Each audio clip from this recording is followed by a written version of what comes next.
Hello guys, দেখুন আজকে আমার একটা পার্সেল এসেছিল। পার্সেলটা আমি আনবক্সিং করছিলাম। একটা অফারে পেয়েছিলাম, আমি বোটের ইয়ারফোন কিনেছিলাম। আমি একটা অফারে পেয়েছি, তাই অর্ডার দিয়ে দিয়েছিলাম।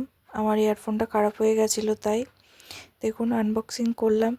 এই দেখুন কাপটা বেরোলো ইয়ারফোনের। আর আমি খুলছি, কতগুলো যে প্যাকিং ছিল কে জানে, খুলতেই পারছিলাম না।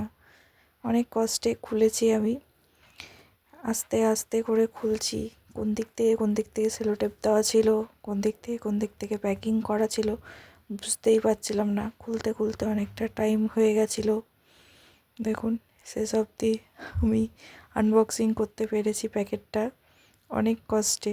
দেখুন কত জোরে জোরে খুলছি, কিন্তু খোলাই যাচ্ছিল না প্যাকেটটা। অনেক কষ্টে আনবক্সিং করলাম প্যাকেটটা। এই দেখুন ইয়ারফোনটা এবার বেরোচ্ছে ভেতর থেকে, অনেক কষ্টে। দেখুন ইয়ারফোন আমার বেরিয়ে গেছে। দেখুন ইয়ারফোনটা ভালো হয়েছে না? খুব সুন্দর আমি অফারে পেয়েছিলাম এই বোটের ইয়ারফোনটা। আবার দেখা হচ্ছে নেক্সট ভিডিও।